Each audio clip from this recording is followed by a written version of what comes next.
Aloha, ladies and gentlemen. Welcome. My name is SprinkleBeard. Today, we are going to be doing a very long but fun video.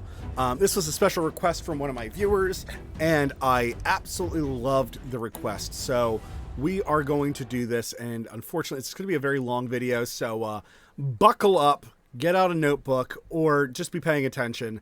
So the format of this video that we are going to do, we're going to be talking about buffs. So specifically at first, we're going to be talking about your more offensive or aggressive buffs and debuffs, right? Then after, we're going to be moving on to hard CC, ways to control your opponent. So again, this is kind of a more proactive approach to combat. Then we're going to move on to your defense and HP manipulations, right? So that will be the second part of the video. And then the last part of the video, we'll be talking about utility. So more of your speed, turn meter, blocking skills, and buff manipulations. So that is what to prepare for, or if you're looking for something specific, that's kind of the general outline. Please understand that is the general outline. So there might be things that get double mentioned. The other thing I'm going to mention in this video is the way we are going to do it. We're going to be spending a lot of time in the index. The reason that we're doing this is that rather than me just showing the little icon, quickly explaining it, and then sending you on your way, we are going to be giving you rare champions primarily. There are some skills or buffs that aren't on rare champions. Like, it's literally only on epics and higher. So with that being said, I wanted to focus on why certain rares are good, because again, we're more focused on new player and free-to-play advice. You're going to have a lot more access to rares. So you might pull them from mystery shards, you might pull them from ancients, and I always say there's no way to write off a champion right away. Yes, we can say, hey, this champion doesn't have like a cohesive kit, but it only takes you to go into the arena, fight a single level 60 Apothecary that you cannot kill before you realize, oh crap, I need an anti-healer. Oh crap, I need somebody who reduces max HP. You fight your first all revive team. So somebody's just set up their arena with all revivers. Oh crap, I need block revives. So without further ado, let's jump into it. So the first thing we're going to be talking about is attack up. Now this is a very common skill. We see it everywhere. So the example I'm going to use here, I'm going to go into Night Reverence, and we are going to go to Thurgist first. So the attack up, right, increase attack, just causes your attack champions or any skills that scale with attack, right, for those characters to do additional damage. They get 25% increased attack. So if their attack is at 1,000, they would get 250 extra attack. Ergo, doing more damage or maybe pushing through some of those defenses. Very good skill. Guys, give me 1 second.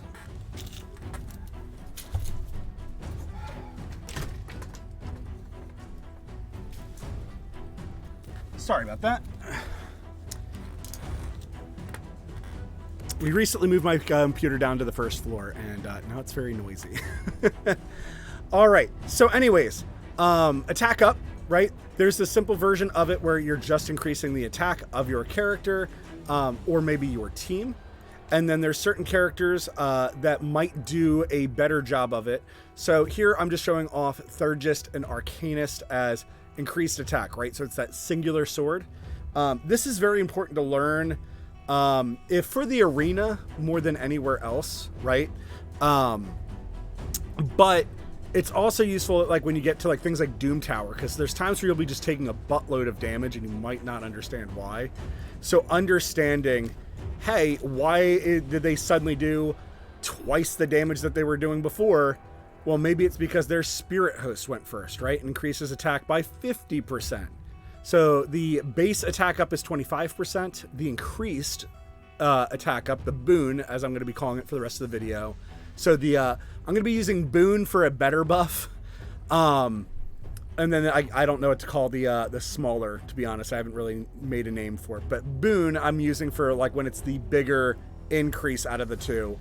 So an attack boon here for 50% is the an example here is Spirit Host, who you can also farm in the campaign.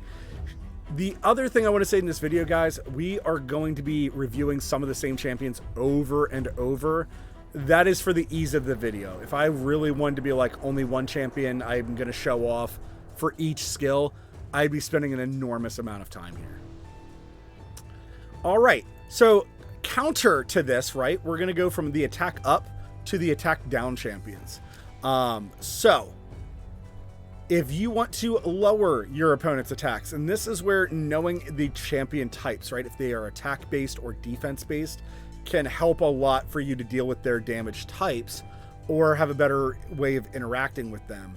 But so this cracked sword, so crack for me is a 25% decrease, or a I might also call it a soft decrease. But a single broken sword, right, is your attack decrease.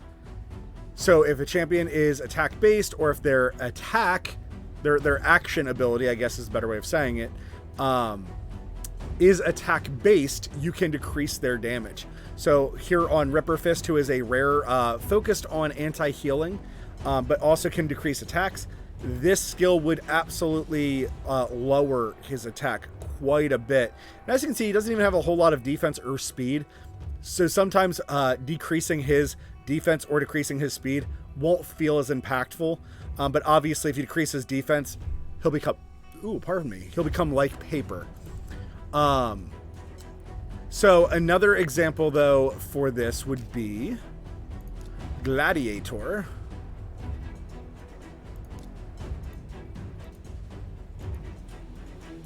Where they can decrease the attack, or an attack break, as I call it on my channel.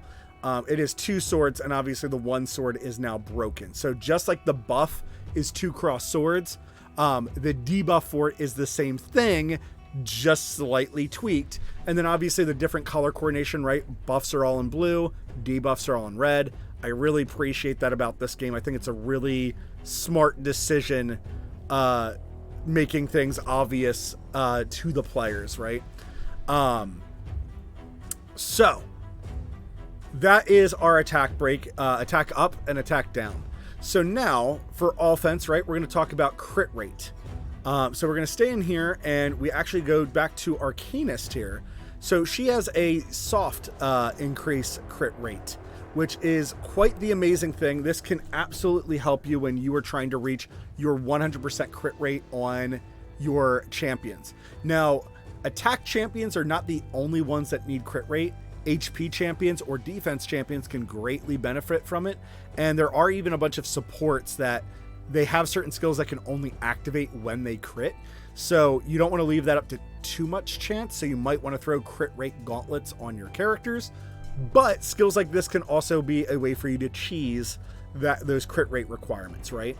So here we're going to be going over Arcanist. The other person who meets both the criteria for the attack up and the crit rate is also Veteran here. He has the bigger increased crit rate, so a 30% crit rate boon, if you will. And that is absolutely amazing. 30% is so crazy to be like, oh, you only now need 55% crit rate instead of 85% crit rate. But then he also has that attack down in his kit. So you're going to be seeing certain champions showing up a whole lot in this, and it's going to be a fun time. Hey, Hypnotic, how you doing? So, on the opposite end of this, we have decrease crit rate. Now, this was actually impossible for me to find on rare champions. And then I was also having the hard time of finding it on finding the soft version of it. So here you can see that it has the broken wrist, right? So the original just decreased crit rate for 15% is just this fist in red, and then it has the broken fist, or like the broken wrist, if you will, for a 30% decreased crit rate. I was having a very hard time even looking up the skill, trying to find it. One of the big reasons we're also doing this is that when you go to where's Balthus Droglord? Balthus. one of the biggest reasons I'm also doing this as well is that when I went to Raid Shadow Legends, their personal website, they are missing tons and tons of buffs and debuffs from their own website. And that's very infuriating to me as a player to be able to say, hey, if I want to look at this list, number one, why is it not here in the index? Like, there should be, like, if these two things aren't used, or at the very bottom here, it should be like, you know, buffs and debuffs on the right for me to be able to just look through buffs and debuffs and see what they do in game. I think that's a really big missed opportunity. So Raid, if you ever catch this video and watch it, please, please, please consider putting an index for your own skills and abilities in the game. All right, so that's crit rate. Now we're going to move on to crit damage. Again, I might not have all the champions that I need for this. I'm not in the right section. It's like, why can I not find Lumberer? So he has this self 15% increased crit damage. It's an absolute amazing skill represented by the one axe. So the debuff version would be red, and then it's, I believe, a broken axe. But it does exist in the game. And then if we go to the Banner Lords and we're looking for Quaister, who's a force duder, there you are. He has it as well to give to all the allies. Now, this could be a little bit better for you when you are at a higher level. So if your champions are like turning levels 50 and 60, placing an increased crit damage buff on everybody is amazing because you're probably getting that crit rate taken care of majority of the time, or all your attack champions are probably hitting that 100% crit rate. Your defensive champions, if you want them to deal damage, you can absolutely give them crit rate gauntlets as well, and then give them a buff like this that will absolutely make them do really impressive damage. There are better versions of this crit rate damage, but then we have to go up to like certain legendaries. And again, the point of this video was not to focus on legendaries, but just to show that the buff exists. Right here is the increased crit damage, and it's 30%. It's probably on a bunch of epics as well. I haven't done to make sure that I get this video like in the next day or two for the person who requested it. I wanted to make sure that I got it, you know, working. But yeah, two axes would be your crit rate buff. And then likewise, if you are trying to stop your opponents from crit damaging you, there's certain things like Grush who have the attack down and decrease crit damage by 25%. So understand, guys, that defenses are usually a bit lower in a lot of games because they want players to be able to, you know, always able to whittle down somebody. It's no fun to go against something that can just live forever or regenerate forever. So like Vergis, I'm looking at you. Apothecary, I'm looking at you. So a lot of things that affect damage values are usually a bit less compared to their defensive counterparts. That's why, like, when we get to it later, defense increase or decrease is 60% over the attack just being 50%. But the attack scales a lot better, and when, you know, you can also consider crit rate in there, the crit damage is going to be a lot higher off of the 50% attack increase. So, and same thing too, even with a 50% decrease attack, the crit damage is going to put you much higher for damage than a 60% defense buff. All right, next we're going to move on to increased accuracy. There were some champions that do a 25% increased accuracy, but admittedly there's not, or actually, I'm sorry, no, there's not. What I was trying to say is that there was no champions I could find for a 25% increased accuracy. All right, Snooze Dog, thank you very much for the follow. But there is certain accuracy increases for the cracks and the breaks, right? So for the decrease accuracy of 25% and 50% decrease accuracy, those there's a lot of champions for. That wasn't very difficult for me to find at all. So here we have Kerzad Deepheart, who's one of the newer champions, but he does have this increased accuracy buff This could be absolutely amazing for certain things like Clan Boss. Now, his kit is not well designed for Clan Boss. What I'm trying to say, though, is when you're trying to get your accuracy values to a certain high, or if you're in your arena, or if you're in Doom Tower, even in the dungeons, and you're like, man, my debuffs are just not landing. So if you have somebody like Kerzad Deepheart, you can absolutely use them as a huge advantage to just false increasing your stats for a few turns. He's an amazing champion. I actually played with him quite extensively once I got him. So on the opposite side, we're going to be looking at if you want to reduce your opponent's accuracy. Now, when we talk about reducing accuracy or increasing or decreasing resist, typically in the game, it's not considered the best of skills because of the concept that you're still taking the full damage. This doesn't really change the game state. Yes, it can affect things, and it can affect things in a really, really big way. So a perfect example of this, if you were to use this decrease accuracy on a War Maiden in the arena, because she's very prevalent in the early game arena, we will be talking about her heavily when we get to the defense section. If you decrease her accuracy and she does not land her debuff, that is a perfect way to game change your arena battles. Now, does that mean I am telling you to start using Tree Feller and use your A1 as an opener? Absolutely not. I am saying, though, that there are times where you might see some of these buffs or debuffs and you're wondering, hey, where is this good? Why is this good? And these are some of the reasons. Same thing, too. Maybe you have a very bulky opponent who keeps putting a leech buff on all of your players. Well, decreasing their accuracy, they might miss their leech. And if they miss their leech, they are not receiving as much health back. Or maybe you stop them from stunning you because you're reducing their accuracy on their stun. There's a lot of different ways to mess with your opponent. Unfortunately, for some reason in my list, I don't actually have the bigger decrease accuracy, but it just has another ring. Like it looks like a bullseye rather than a target, if you will.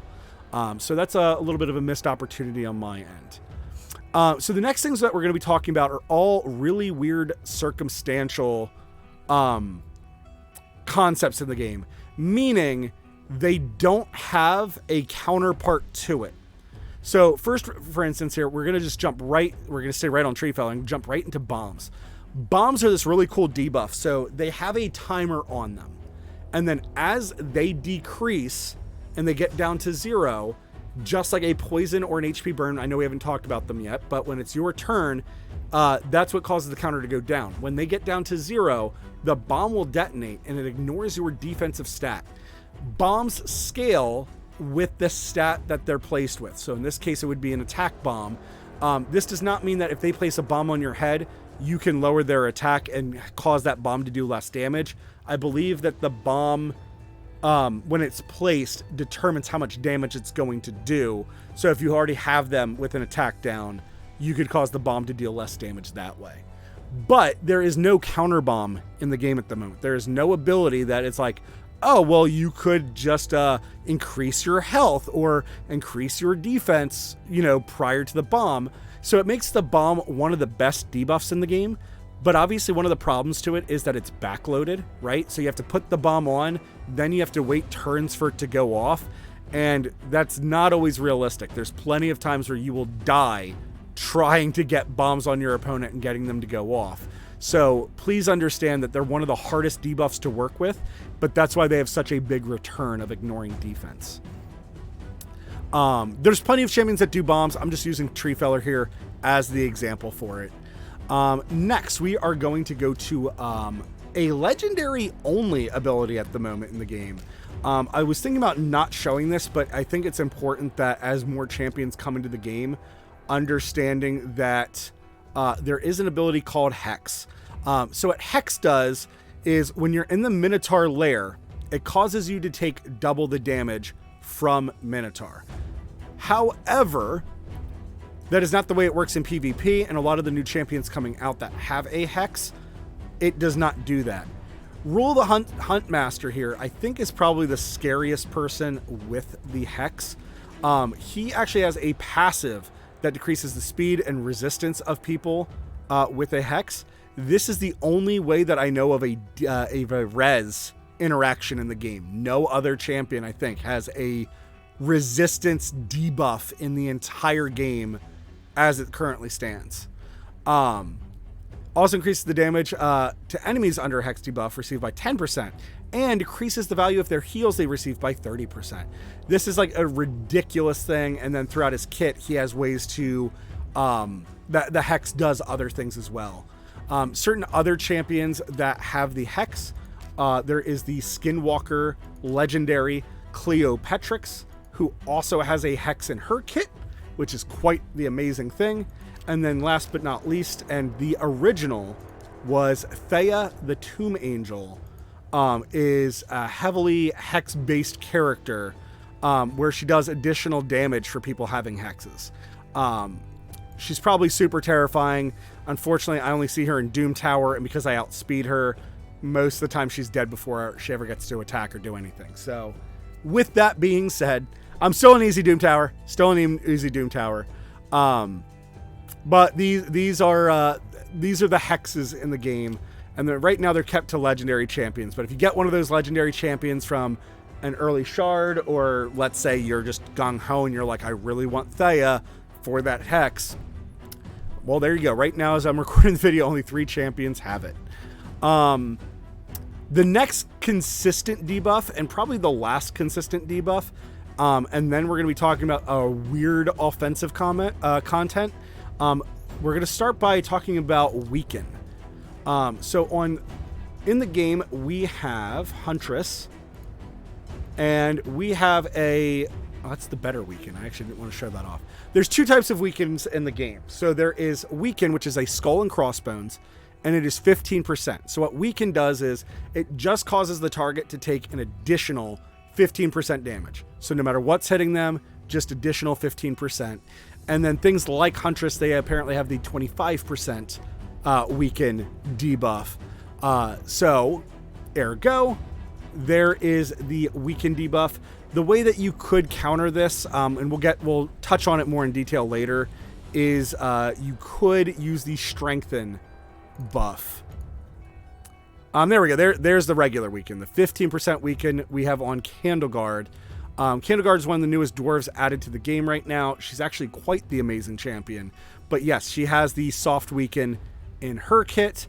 And then Treefeller there, or Huntress there, pardon me. Huntress there would have the harder Weaken of just increasing 25% damage. So some of the ways that you could increase damage to your opponents, right, is by putting Weakens or defense downs on them. And then the vice versa of that is strength or defense ups. But we're not there yet. So shields. Shields in this game are very, very obvious. I don't think any of the dwarves have it. So we'll go to Valerie. Shields in this game are very obvious. They kind of act like a health bar, right? But they act as gray health instead of red health. And it's just damage absorption.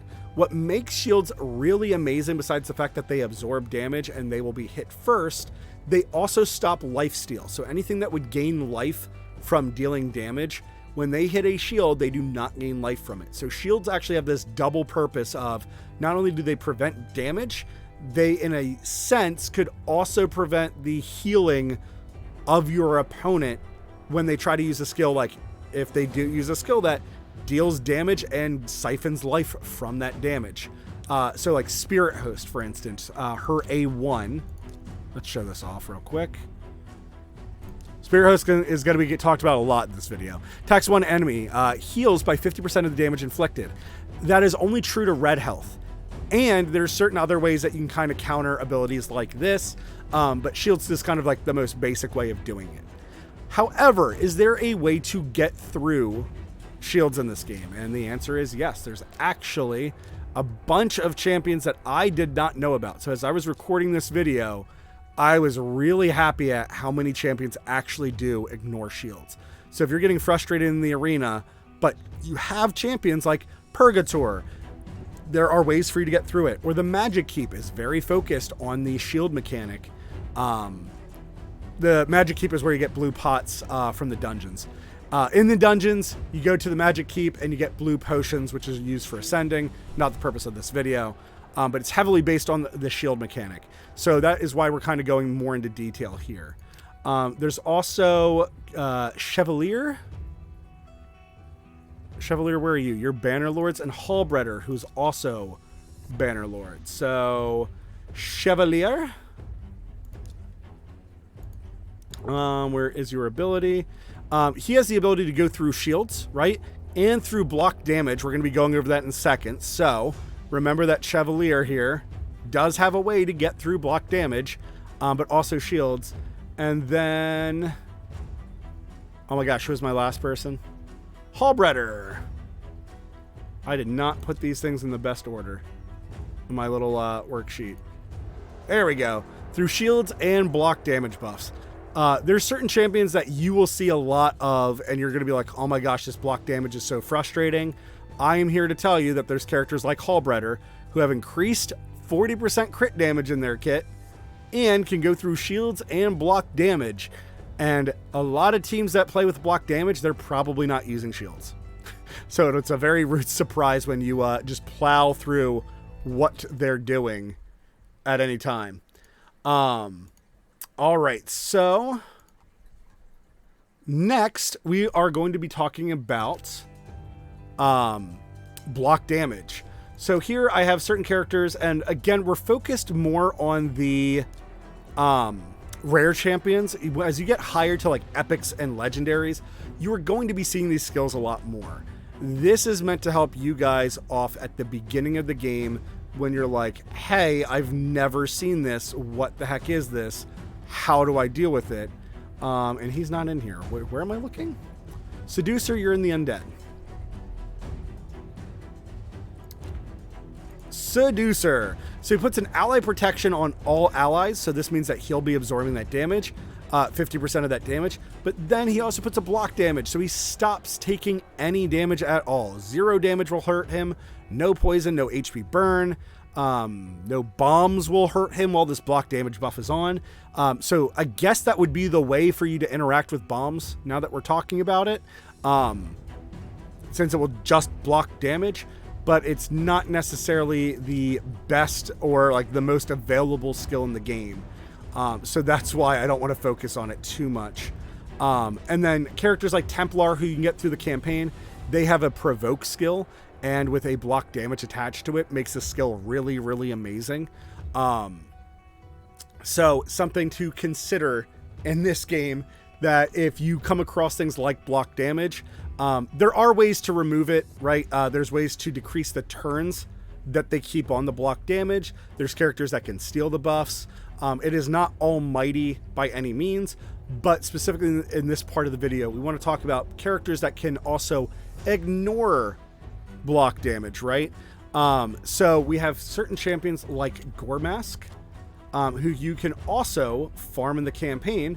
He's not really great besides this skill. Will ignore shields and block damage debuffs. Or, I'm sorry, block damage buffs. Then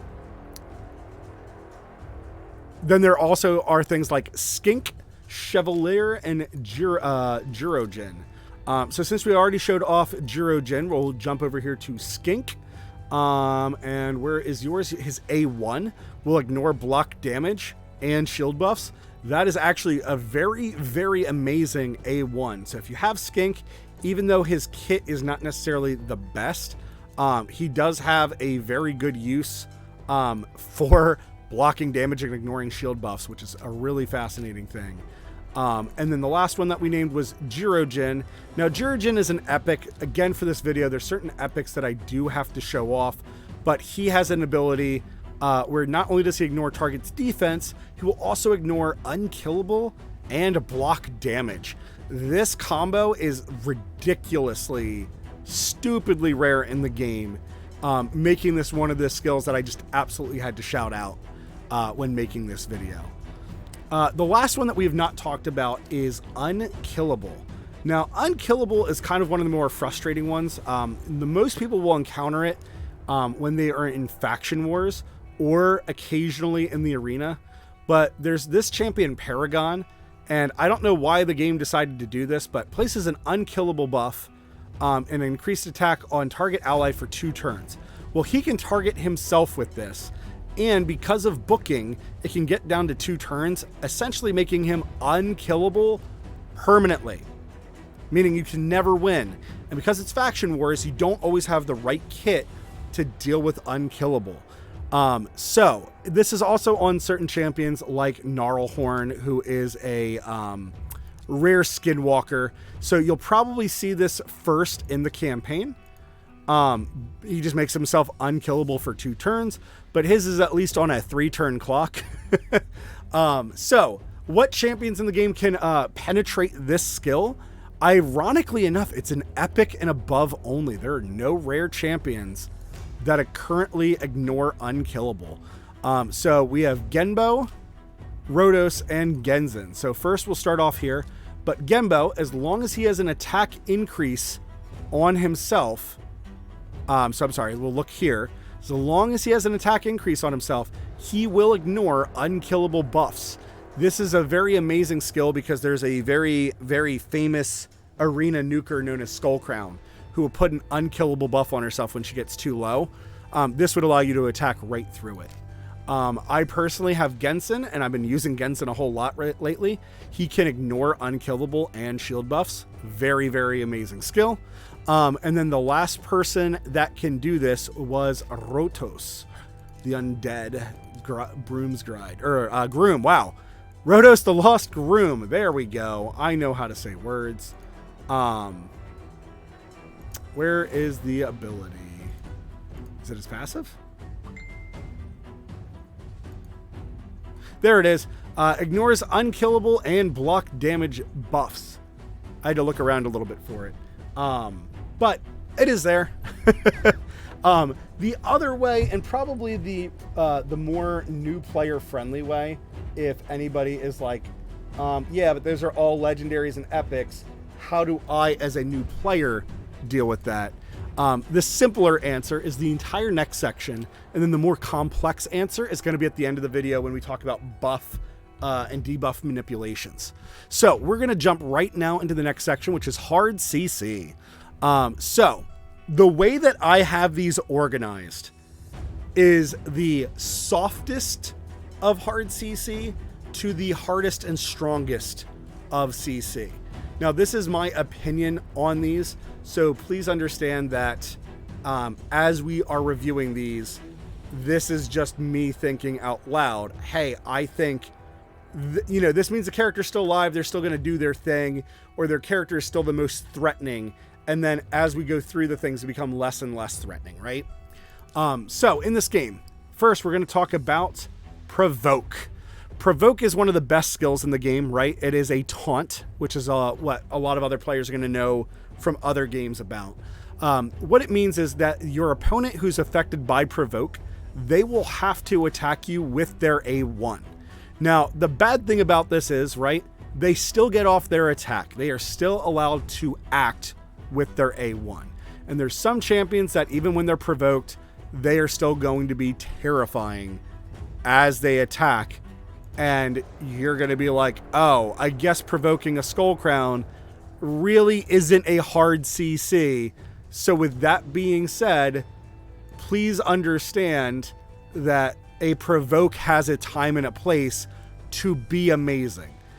It is really good on certain characters, though, like any of the starters. If you provoke them, a lot of their A1s are not very impressive. Probably the character who has the most impressive A1 would be Aethel, because hers has a weaken attached to it.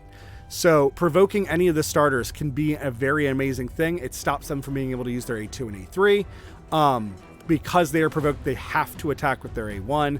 Understand, though, that they might still leech life with this skill. They still might, get a debuff on you. They still, whatever their A1 does or whatever debuffs are on you still are in play. So it's not considered the best version of hard CC. However, if you provoke, for instance, the enemy support, it's an easy way to win certain games. Or if you provoke, let's say, a War Maiden before she gets off her AoE debuff, you can absolutely turn the tide of that battle in the arena. Next, we're going to be talking about Fear and True Fear. So we're going to go to the bloated Bloat Wraith. I'm sorry, Drowned Bloat Wraith. I literally in my notes have bloated bloat wraith in my things. Anyways, has an 85% chance of placing a defense decrease, but also has a 25% chance to fear.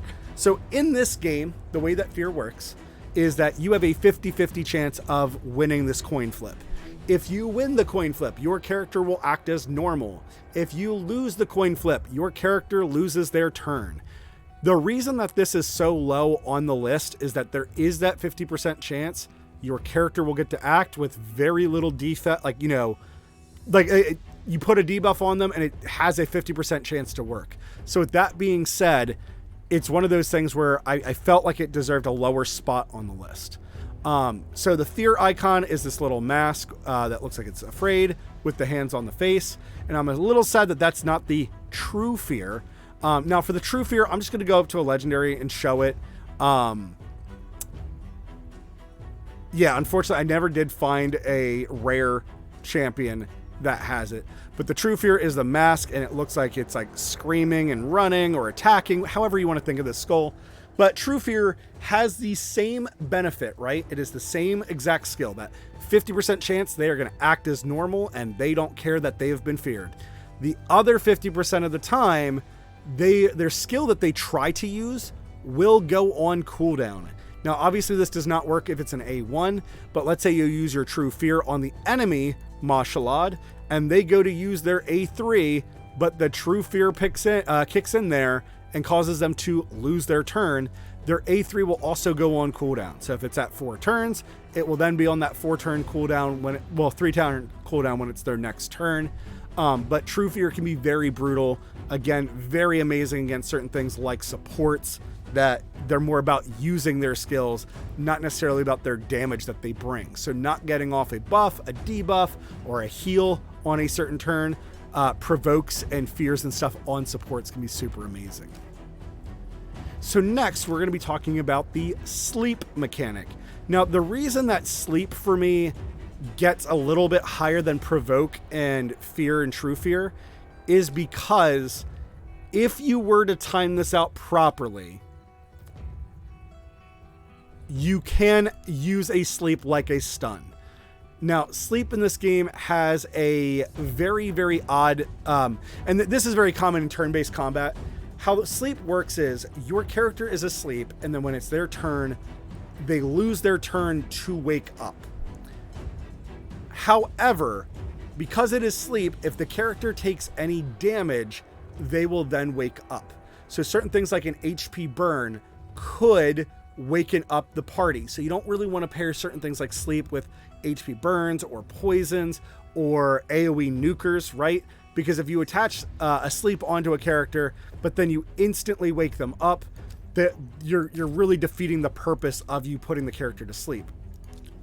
But on that same token, you could put, so here I'm showing off an epic champion, but she's one of the newest champions added to the game in the last week or two, and she's all about the sleep mechanic. You could put this sleep, an AoE sleep, on all enemies if your Cornelia was fast enough, and she's pretty fast.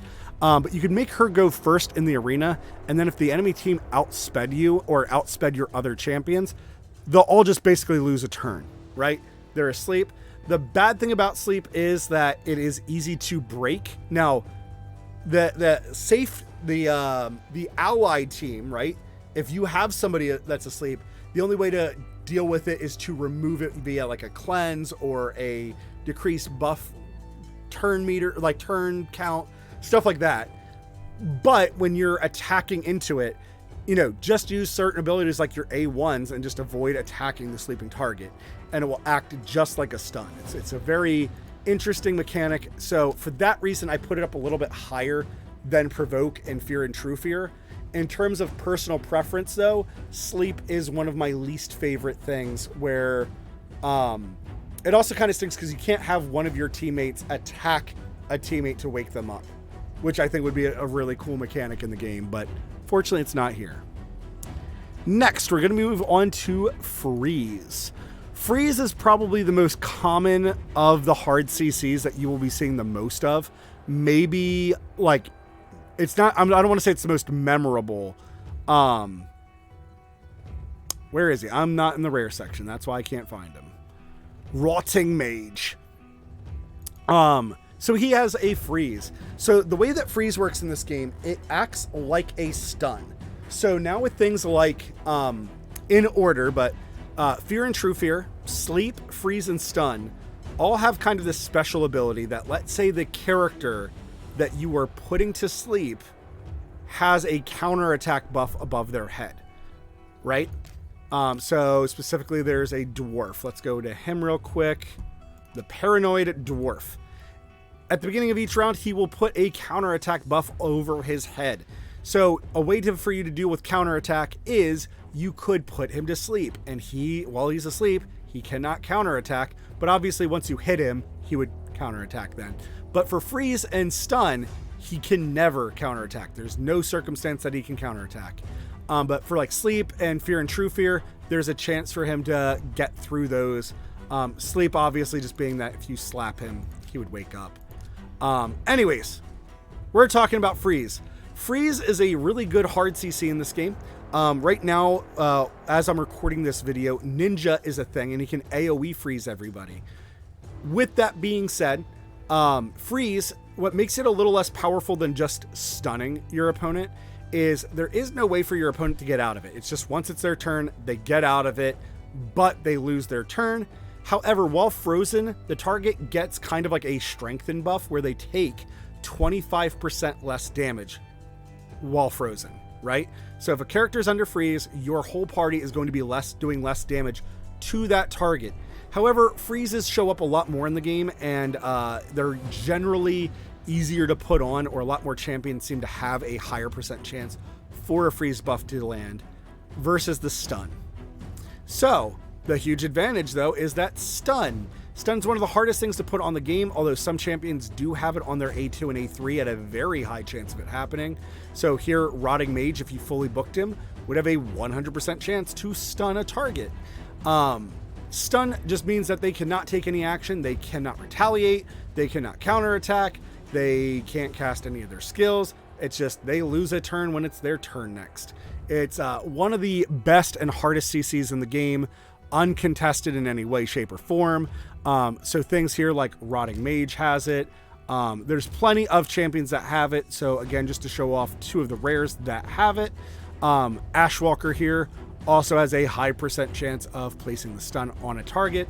And then if he does, if he crits while doing this, he can also reduce their turn meters, which we'll be getting into later. So guys, that's kind of it for the purely offensive talk video of the section of this video. We are going to be moving right on to the defensive portion of the video. I'm trying to make a nice little break here so that when I go to do timestamps and everything, this will be easier for me to do. Also, because this video is going to be taking me a lot longer than I expected. I thought it was only going to take me like half an hour. I guess I'm more long-winded than I realized. Yeah. Let's get to it. Actually, hold on. Let me take a sip real quick, and then we'll get right to it. I'm good, thank you. All right, guys, let's get started on the defense section, right? So we're going to be talking heavily about the defensive buffs and debuffs in the game, or how to get around them, right? So we are going to go into the Night Reverence. We're going to find Thurgist again. Thurgist is another champion that's often mentioned in this video. This just increases your team's defense value by 30%. This is not the best. Obviously, we'd like to see the 60%, but it's this little shield icon. It is a very, very good way to keep your teammates alive. Things like Thurgist here can be really amazing because increasing your team's defense and attack, especially before your team ever goes, if you make her your fastest champion, can be very, very amazing, especially in certain things like the arena. However, if you want the better defense buff, look no further than this handsome gentleman, the Doom Screech. Doom Screech here has a fills turn meter ally turn meter by 30%, and then places a 60% increased defense buff on all allies. So a super amazing way to keep your allies alive. As you get up to epic champions, if they do not have the 60% increase, a lot of players don't even like them. They're just like, nope, not a good skill. But getting through a team that has a 60% defense increase, it is frustrating. It feels like you're doing no damage and you're just waiting for that buff to expire. So what are some good ways to get through it then, right? So the easy way is do the opposite. Decrease their defense. Where is it? Tree Feller? No, it's Totem. Wow, I don't know how to read. Totem. Attacks all enemies, has a 30% decreased defense buff on the target. So this is a way for you to get through some of those defenses if you're having a problem. What I like about Totem is that she looks like she's absolutely covered in blood. Really good character design. I like the model of it as well. Like everything about this looks pretty cool to me. Anyways, unfortunately, now we have to look at my least favorite aesthetic character, but I have to talk about her because you can get her in the campaign.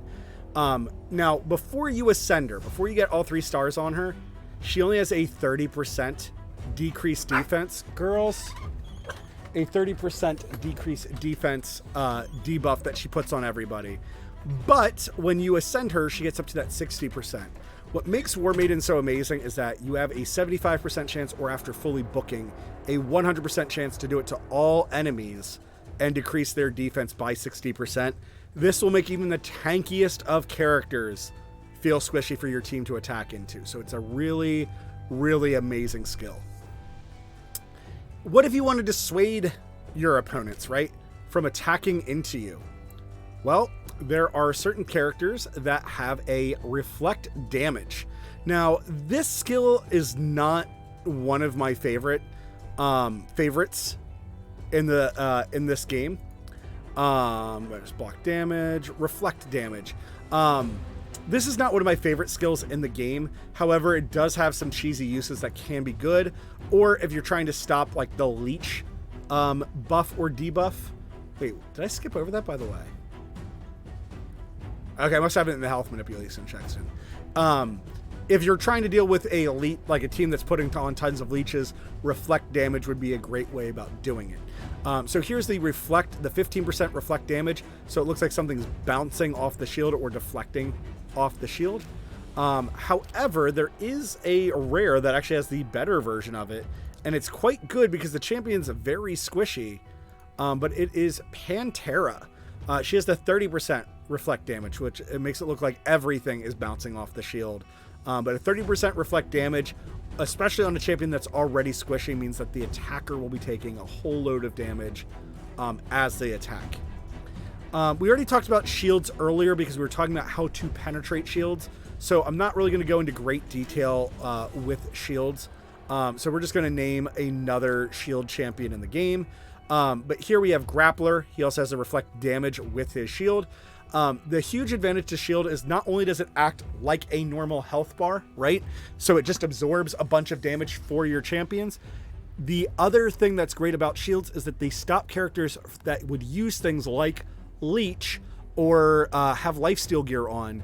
It will stop them from stealing life. They have to break through that shield first and then hit the red health in order to steal life. So there is your big advantage to shields. We've already talked in the offensive section how to pierce through shields and whatnot. So look for the timestamp on that. Admittedly, how long this video is taking to record, please understand I'm going to be updating this video 2 or 3 times over the next couple of days to get all the timestamps on it right. Next, we have Veil and Perfect Veil. So we're going to jump over to the Barbarians real quick to talk about Veil. Now, this is also going to be one of the harder things to explain without showing like true combat of the game. So please bear with me for the very long-winded explanation. The first thing that Veil does is it makes your character untargetable. So this means that if a character tries to use their A1, right, so attacks one enemy, your character will no longer be a valid target for them to select. This does change, though, if everything becomes veiled or perfect veiled, or if it's the last champion remaining, then yes, they are a valid attack target and can be found. However, that until that point, they cannot be selected for things like an attack one enemy, or attack enemies at random, or an AoE attack. Understand, though, that while they are veiled, they can still be damaged by attacking randomly. So if they attack your partner and one of the random shots goes and hits your character, that is why, or the AoE attack will hit your character regardless. However, while under a veil, they take 15% less damage from AoE attacks and stuff like that. So here, Hill Nomad has a veil. The veil will expire. So even though it says 2 turns, the veil will expire the moment that Hill Nomad takes an offensive approach. So if she attacks somebody, I'm not sure if she just uses like let's say Cornelia uses that AoE debuff of sleep. I'm not sure if that will break the veil. Admittedly, I don't have a lot of veil champions myself, or I don't play with them enough to know that off the top of my head. But Pantera has the upgraded form, which is Perfect Veil. All the things from Veil still apply, but the damage reduction is increased to 25%, and they can attack from within the veil, and it will not break the veil. The only thing that will break the veil is the turns expiring on it, or obviously certain abilities that mess with your opponent's buffs. So, that is it for Veil. Next, we're going to talk about Strengthen. So for this, we do have to talk about epic champions because unfortunately it's a little bit higher on the list of skills. But here we have Dark Elhain, who we're going to be covering. So here in her passive, instantly removes any freeze debuff on this champion and then replaces them with the following, blah, blah, blah, blah, blah, blah, blah. So the Strengthen, and it usually looks like leaves in the game. But here is your first version of Strengthen, which is a single leaf. It causes you to have 15% damage reduction. So no matter what damage you take, it is just reduced by 15%. And then if you wanted to put it on your entire team, there are super amazing champions like, I'm in the wrong section. Of course, she has to be a Banner Lord. Ursula the Mourner, who has a better Strengthen up, which is 25% compared to that 15%, and it looks like 2 leaves, or to me like a leaf shield, if you will. But there's characters like her, or my other favorite champion at the moment, Prundar, whom I do not have, but they have a Strengthen buff that they can put on all their allies. So if you feel like you're not doing any damage, just like the defense up, or if you want to make your party like nigh unkillable, things like defense up and Strengthen in conjunction, especially like Ursula the Mourner, just makes your whole team near unkillable in any circumstance. Next, we have Ally Protection. Now, what's really funny about this is that before I started making this video, I didn't actually consider that there might be 2 different versions of this skill until looking at this video. So here we're going to start with the Void Champion Daywalker. He's a part of the Night Reverence, but he has a 25% ally protection. So he puts it on all allies except himself. That is a very key phrase here. But he puts it on all allies, and then whenever your allies take any damage, he will then take 25% of that damage to himself. This does not mean that if your ally takes like a big hit of damage with a debuff, that debuff will not like transfer over to your Daywalker. Your Daywalker just strictly takes damage for that character, and usually it's on your HP champions or your defense champions. And obviously this character's HP and defense work in conjunction to reduce the damage that he is taking. But if your Elhain's hit for like, let's say 1,000 damage, 250 of that damage is going to go over and hit Daywalker, and then his defense will mitigate that 250 damage. So if you're wondering why the numbers never look like, 1 for 1, that's a big reason why. But the better version of this is with Seducer here.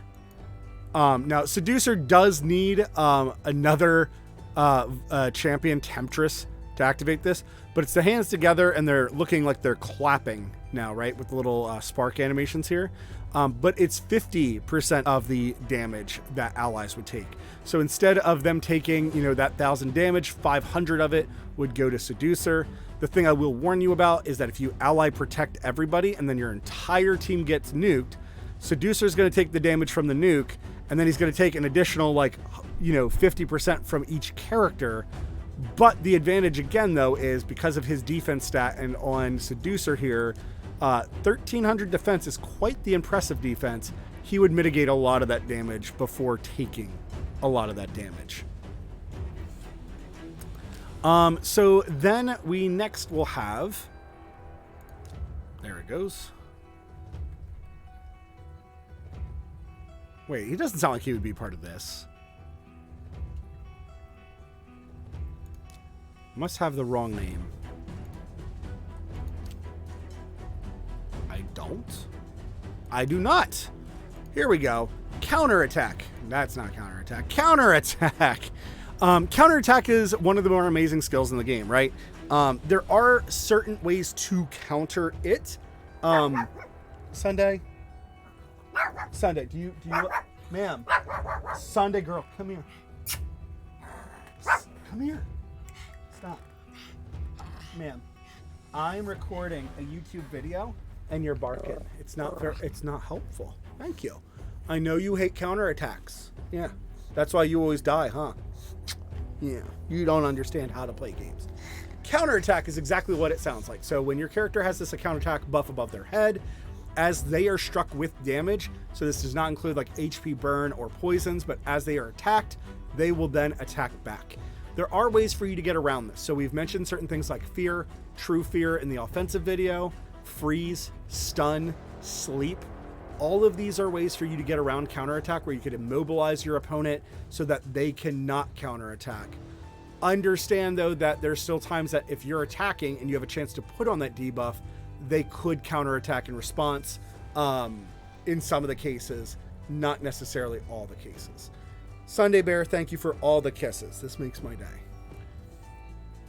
All right, so this kind of concludes our defensive section of the video. Now we are going to be talking about all the other HP interactions of the game, which I still include in the defensive section. So understand you're probably going to want to stick around, or there's probably going to be information here you're really interested in knowing, and we're going to jump right into it. I'm not going to have a big separation for this. Poison is where we're going to start off at. Everybody loves poison in video games. I myself am included in this.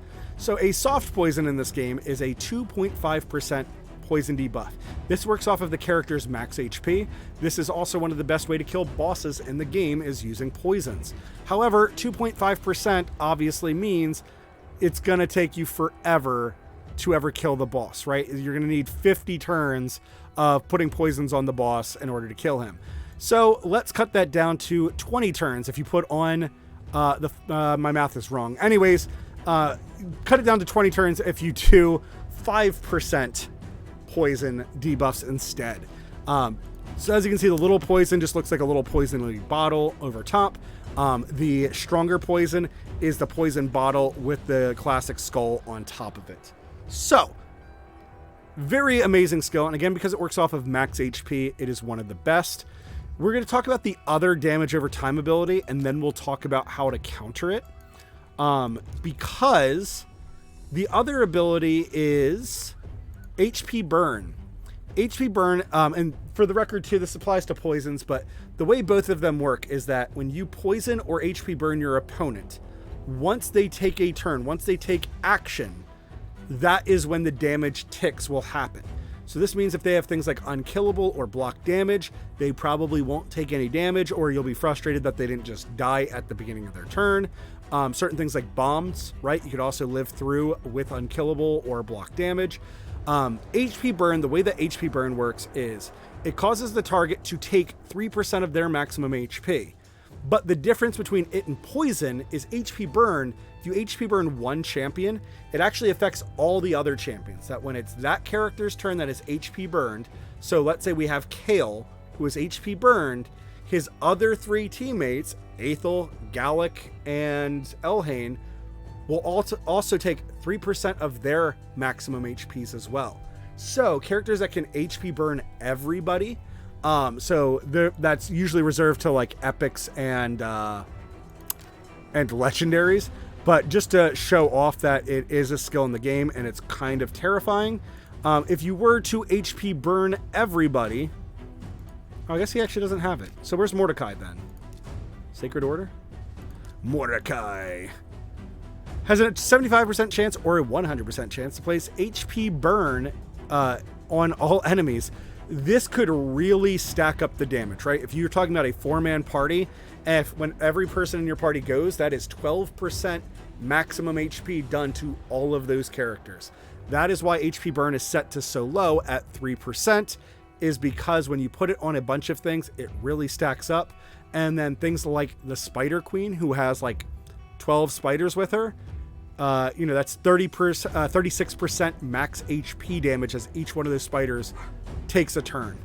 Absolutely terrifying.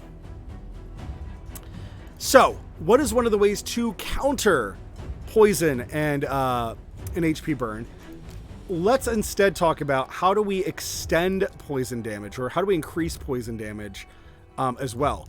There is Frozen Banshee here. She has the skill, and some legendaries have it, or some higher champs have, a poison sensitivity. This means that the poison damage will actually do an extra 25% damage.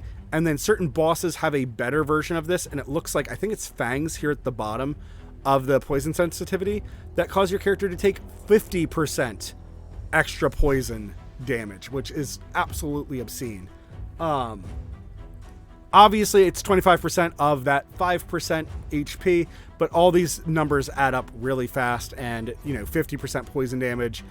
Our characters never seem to like poison as much as the bosses like the poison. Like, when you hit a boss with poison, it feels good, but it's not always as impactful as when the boss poisons the crap out of you and your team starts dying. So Frozen Banshee is going to be our big showcase for that. She's kind of considered the premier poisoner out of the rares, because she has the poison sensitivity, and then her A1 can place 2 more poisons on. She does pair very well with Kale, but she's considered a little bit better because she can facilitate her own poisons dealing more damage. She's specifically terrific in things like Clan Boss, but you can obviously take her into dungeons if you're having a problem with like single target killing a boss or want to increase that time frame. Next, we're going to be talking about Leeches. So first, we're going to find Temptress. I have in the undead section. There she is. Who have a leech that they can put on. So attacks 4 times at random and has a 50% chance, eventually a 75% chance. That's really good on a 4 times at random. But she has a chance to put leech on the opponent. The way that this works is that when a target is leeched, when your team attacks the leeched target, they have 30% lifesteal. And this is very meaningful because if your characters also have on like the vampire set that gives 30% lifesteal, they're getting back like 60% of their of the damage as life, which can be quite terrifying. However, you can only have 1 leech on each opponent, but if you put a leech on every single opponent and then attack all of them with a nuke, you can be gaining back a tremendous amount of life. So this is a way for you to deal with things like poison or HP burns. The other and kind of more conventional way would be continuous heals. So here we're going to go back to Fellhound, who we reviewed earlier for his reflect damage, but he has the 7.5 continuous heal. So obviously this is more than both poisons together on your champion. So you would need like a poison buff and a poison sensitivity buff to outdo this continuous heal, but it is a way for you to regenerate health. Just like the poisons, though, you have to wait for your turn before this continuous heal, this little cross first aid symbol, were to give you your heal. The better version of that heal, there is a better continuous heal that is shown here on Guardian, which looks like the cross with kind of a white star, if you will, behind it, is a 15% of your HP continuous heal. Now, I know that this can seem frustrating. Understand this, since the character has to wait to take their turn. This isn't necessarily the best heal in the game. Spot heals, like where a character blatantly just goes and heals somebody, is a lot better in almost every circumstance. But it is a way for you to combat damage over time effects, or if you need your party constantly healing up from being AoE nuked down by something. This is a great way to pair with like defensive buffs as well.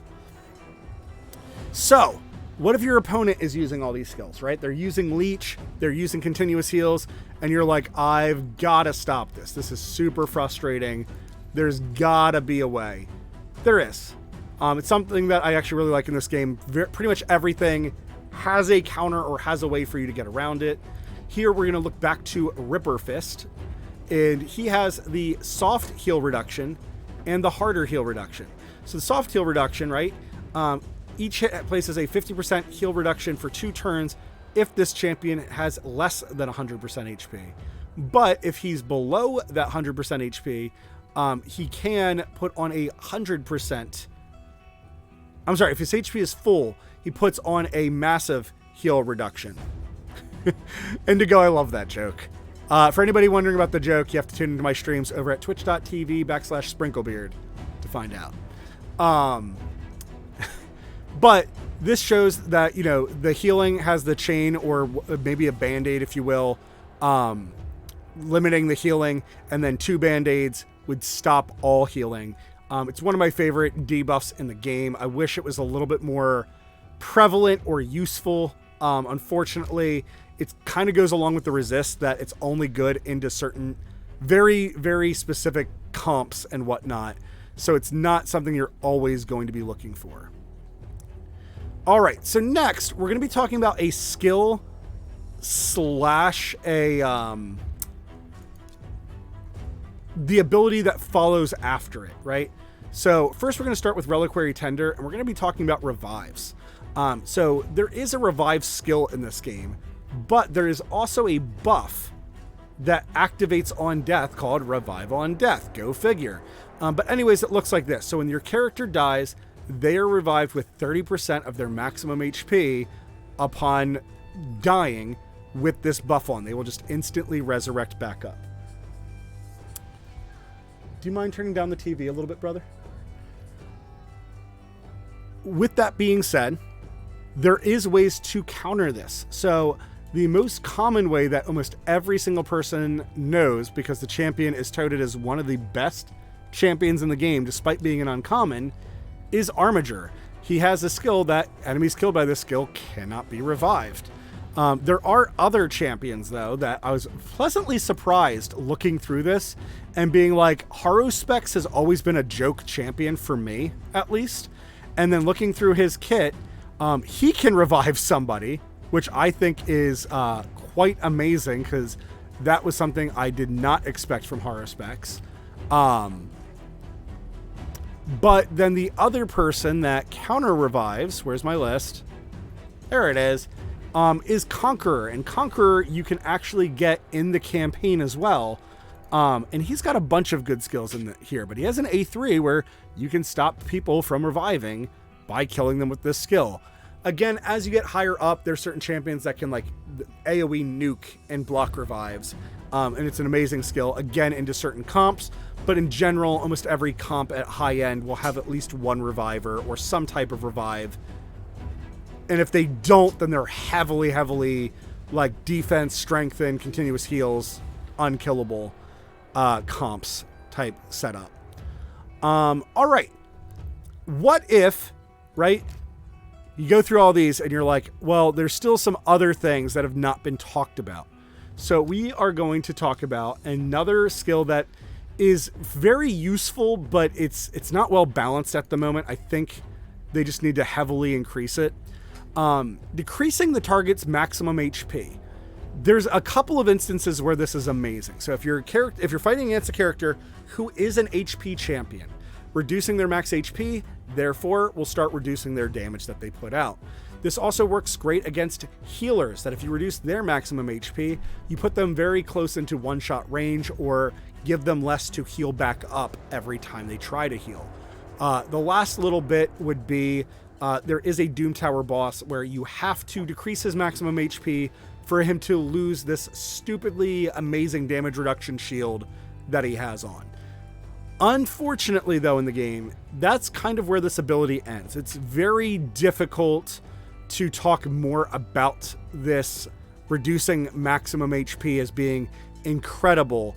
And the reason why is that as we, the player, we have to go through wave after wave of targets, and it persists through those waves. and often can screw you up when you get to the final boss. This is also where shields can come into a great play, because the shields will stop this, decrease maximum HP until they chew through the shield and hit your red health. Then they will start decreasing your health. The other way that you could also deal with healers in a very obnoxious way that's a lot of fun, why not just exchange HP with them? So here we're going to be not looking at Hellborn Sprite, we're going to be looking at Hellfreak.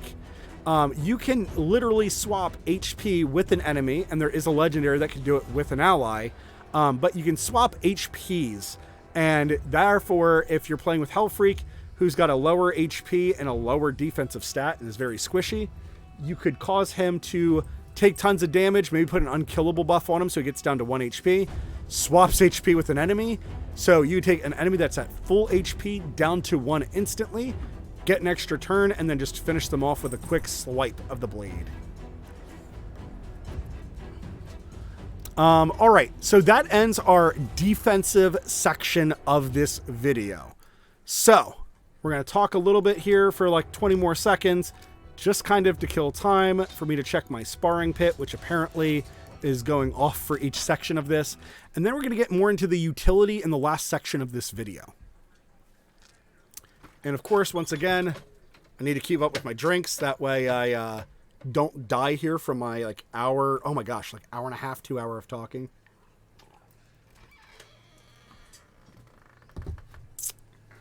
All right. Utility time. Utility is very underestimated in a lot of games, and a lot of the things here, you have to kind of think outside the box. Now, some of them are going to be extremely straightforward, and then some of these things are going to be like, okay, well, when is that useful, or why is that useful? And, or unfortunately, you can't use the skill until you know that something's about to happen.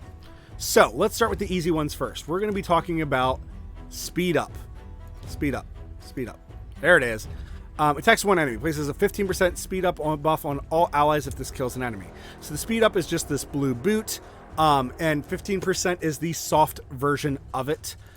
The much more common, heavily well-known champions that increase it a lot more is things like your Apothecary, who increases it by 30%, which is the boots with the wings on it. Obviously, your speed matters in this game. So for every 100 speed you have, it's kind of like you will get a turn, if you will. So if you have, if your opponent has 106 speed and your character has 212 speed, you will be getting 2 turns for their every one. This is what dictates how fast your turn meter fills up. And it's pretty much useful, and it's like the meta right now in all content. It's very, very difficult to say not to heavily invest in speed. There are very select champions and strategies that can revolve around not doing that so much. But that is not the focus of this video, to talk about over that strategy. So the way to combat speed up would obviously be speed down. So Renegade has your soft speed down somewhere in here. She has a soft speed down, which is a broken ankle, which I absolutely love the little icon for it.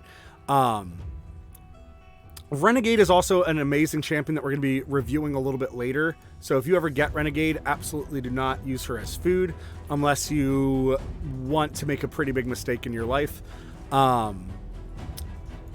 So the other way we're going to go is the Orc Raider, who's also a fusion material.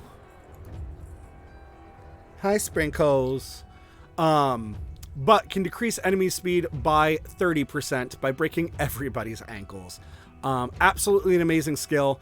What's great about when you decrease your opponent's speed, sometimes this lets you get 1 to 2 attacks off, especially because you're decreasing it by 30%.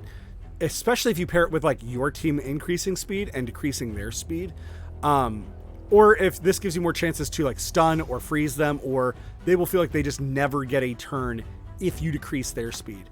So certain champions like Raider, even though she does not look great on paper, so looking through her stats and her kit doesn't look like the most amazing champion, the fact that she can attack all champions, and if she was to cause a speed down on all of them, will make her look amazing. Next, we have turn meter boost and turn meter burn. So we're going to jump right back to the very obvious champions that have it. So Apothecary is one of the best healers in the game, but he has this increased their speed and also fills the turn meter by 15%. So again, the turn meter is that little yellow bar that appears below your champion's HP bar, and it dictates who goes first. So filling that up faster is good. Understand that these skills that fill it up don't fill it up every single turn or every single time. It's usually very situational, and it's kind of like a pseudo speed. But filling it up by 15% is extremely meaningful, especially on your slower champions. And then likewise, if you really want to be like super mean, you kind of go the opposite way with it, and you go with turn meter burns that will reduce your opponent's turn meter. This is a great way to deprive your opponents of ever having a turn. So one of the most common ones that you will probably see, but nobody really uses her for this, is things like Crimson Slayer has a 70% chance to decrease the target's turn meter by 50%. The most noticeable one that you will probably see tons of is more things like Cold Heart, who can reduce a target's turn meter by 100% with their A3 arrow. The other one that you might see is the Barbarian Soulbound Bellower. Yep, 75% to fully depleting the target's turn meter. Absolutely just take away your opponent's turn. Certain bosses in this game, you can abuse that. So things like Ice Golem or Fire Knight, they are very easy to reduce their turn meters. Also, this can be amazing in the arena, right? So if your team goes first and somebody on the enemy team is right behind you, their turn meter is filled, you can attack them, fully depleting their turn meter, and it acts like a stun. It just instantly takes away their turn. Obviously, skills like this are not great when your opponent just took a turn or has a very tiny turn meter. So it's up to you whether or not you want to attack. Maybe you want to attack Rosin Scarhide with your Soul Bond because of the affinity bonus, and you think that you'll probably kill him with this skill, but you're not going to get the biggest bang for buck. So make sure you use these skills a little bit more wisely, or you might have to be a little bit more creative. So what if you have a super amazing skill, but it has a very long cooldown? So a perfect example of this is, we'll look at Gorgorob here for a moment. He has an AoE revive, revives all dead allies with 25% HP, and then heals all allies by 25% HP. So it's either just a giant group heal, or he revives people with 25% and then heals them for an additional 25%. Amazing skill, but it's on a 6-turn cooldown, or even when booked, a 5-turn cooldown. So what is the best way if you want to be able to use skills like this more often? Or maybe you have Cold Heart, right? And you want to use that skill over and over again. Well, things like Renegade are a perfect example of this. It decreases the cooldown of all ally skills by 2 turns. This skill does not affect this champion or other champions with this skill. This champion will receive damage equal to 30% of their maximum HP.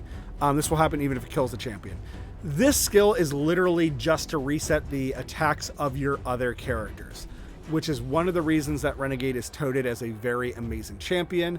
Admittedly, I'm currently working on my Spider 20 team. I might even have to start considering using her in the team comp. I don't think I have room for it, but if I get my damage values right, I could just, nuke, reset all the cooldowns by 2 turns, nuke again. It's a very amazing skill. With that being said, what if your opponent is playing with something like this? Is there a way for you to counter it? Yes, there is. And there's actually a lot of fun ways to do it. So there are certain champions that actually just have increases the cooldown, or stops your opponents from acting. So the first one that comes to mind is Bellower. Bellower is this amazing AoE debuff champion. Just puts debuff after debuff on your opponents, and then people like to put him in the stun gear. The stun gear has a low chance to stun, but since he's attacking everything, you add stun into his repertoire of things. But there's block active skills. So even if your opponents use that reduces the cooldown on their skills, you can literally just block them from even being able to access those skills in this case for 1 turn. Now, 1 turn might not seem like a big deal, but if it stops them from nuking your team or AoE resurrecting everybody, this skill is quite amazing, right? It just blocks them out of using their A2s and A3s, in some very rare cases an A4 ability. So it's quite the amazing skill. The other thing is there are certain champions that can just blatantly put skills on cooldown. So the character, if they didn't go first, right? So let's say Arbalester goes first and you attack that War Maiden, or let's say you attack Blind Seer, 60% chance of putting the target's skills on cooldown. All their cooldowns will just be active. Champion will never get a chance to use any of their skills, making Arbalester here a much more interesting champion than I realized. I originally did not think that she was so good, and as I was researching this video, I was like, holy crap, she would have been amazing to have in the early game. And that skill is quite the dirty skill. But she's not even the only champion that has something like that. Hurler, of all things, attacks 1 enemy, puts the target skills on cooldown. What's even better is that he's a force champion. So for the record, Arbalester would be a hell of a lot better because she is void, meaning that she could attack anybody and put their skills on cooldown. But what makes Hurler great is he could, if you got him and you're working on your arena, he could put your opponents like Ninja or their starter champion, who is typically the first nukers you will see in the game. Putting their skills on cooldown will be very detrimental to those champions. Last section, guys, and we are going to be talking about buff manipulation. So we're going to be talking about increasing or decreasing durations, applying buffs or not applying buffs, removing buffs, cleansing them, removing debuffs, so on and so forth. So without further ado, let's jump right into it. So Valerie is not a very great support. Even if you get her in the early game, she has a skill that looks really amazing and unfortunately is just not super amazing on its own. However, she has another skill that is quite amazing. So increases the duration of all buffs on all allies by 1 turn. Now, what's interesting about Valerie and why we're showing her off, most of the times these skills have restrictions that, like, it won't work on Unkillable, it won't work on block damage debuffs and stuff like that. Valerie is one champion who apparently doesn't care about the rules and will just ignore that. And then she places a 25% attack increase on all allies for 2 turns. There are other champions that do increase buff duration. So for instance, in the, not the Lizardman, in the Skinwalker, he is an epic champion, but he heals everybody on his team, and then he increases the duration of all ally buffs by 1 turn. It's an absolutely amazing skill, very terrifying when you play against it. It is on a longer cooldown, though, so not necessarily the most dependable. So, what champions, though, can combat this? You know, how would you work against this ideal if your opponent was using it? So we are going to look at Vanguard. I wrote down his name and I don't even remember what he looks like.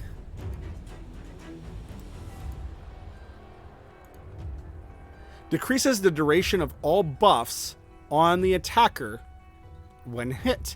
So when the attacker goes and attacks him, he would then cause the target to lose all, like have a -1 to all their buffs, which is amazing because then when they end their turn from attacking, they would lose, you know, effectively 2 turns from just attacking 1 time.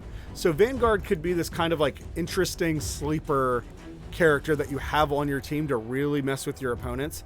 And unless they read his kit, and most people won't bother reading his kit because they don't know his name, but certain things like him is, it's really interesting, and more so because his does not have a cooldown on his passive, nor does it have a % chance of this happening. It's just, it's always going to do it. So I did really want to mention Vanguard, and I did not remember reading about him extensively, even when making this list. But then there's other champions. So again, to go back to the Skinwalkers, specifically to Flesh Terror, you can attack somebody and decrease the duration of all enemy buffs by 1 turn. This is specifically good against your unkillables, your block damages, right? Things like that that just stop you from ever dealing damage. Also, characters like this can be really good if your opponent puts on a huge shield buff and you're like, I can't chew through that.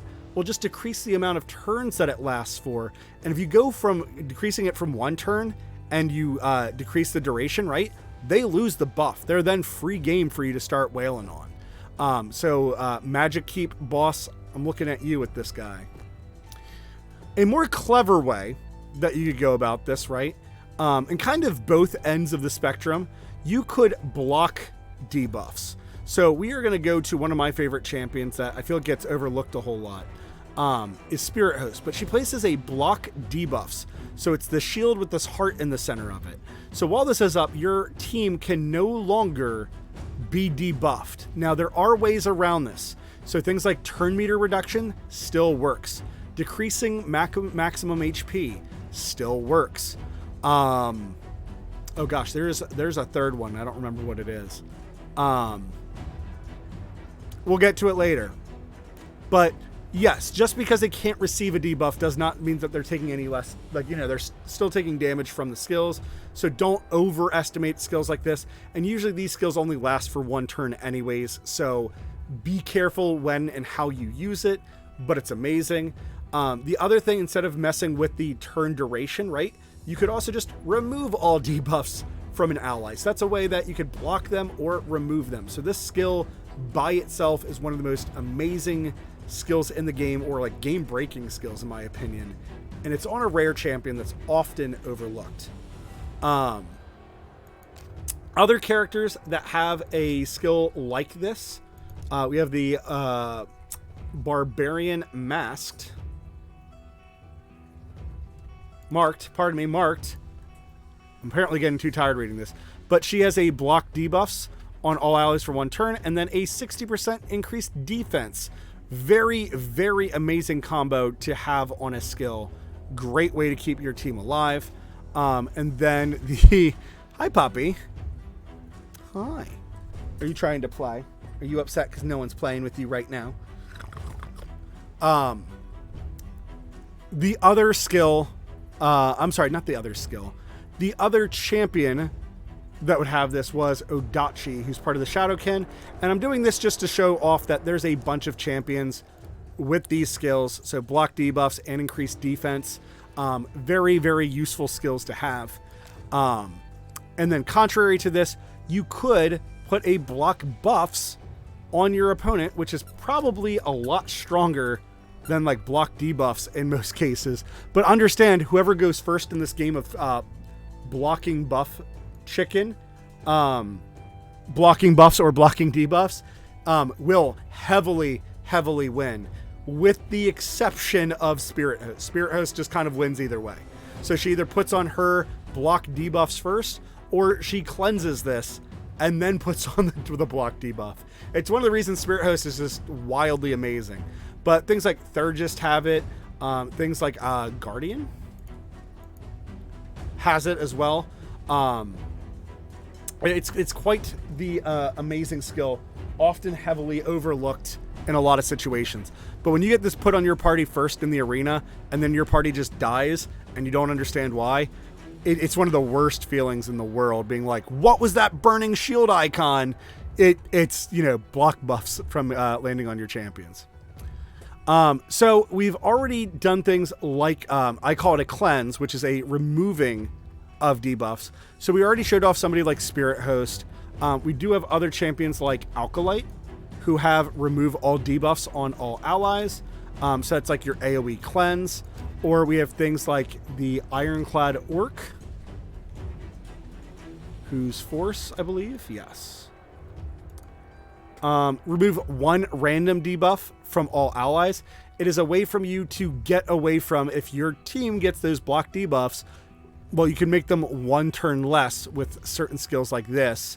And it's just a great skill overall. And then the last one of note would be Grinner in the Undead faction. And he also has a revive in his kit, which makes him very useful. But attacks all enemies, has a 20% chance of removing a random buff from each target that he hits. Next, man, this list is actually very sloppily written. Because other ways that I have to remove buffs, I have Chopper listed in here. Attacks one enemy, removes 2 random buffs from the target. All these champions that I'm naming are really good in the Magic Keep, can be good in the Spirit Keep, because both those bosses rely on self-buffing. Or even the Arcane Keep. He does buff himself at higher levels, so this is a way for you to stop him from ever being buffed.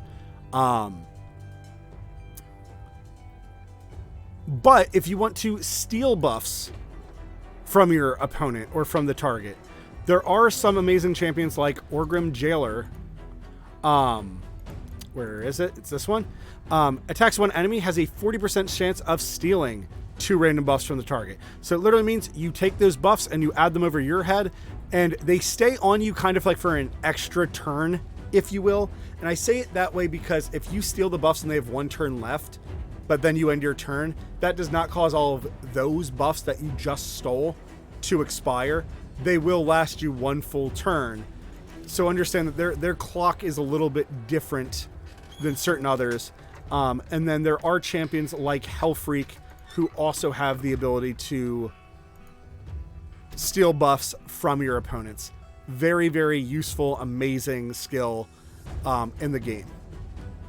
Last but not least, the final thing we need to talk about in the video is another epic skill that only shows up on a few champions. But we are going to go over the infamous Magnar. Magnar has a debuff spread.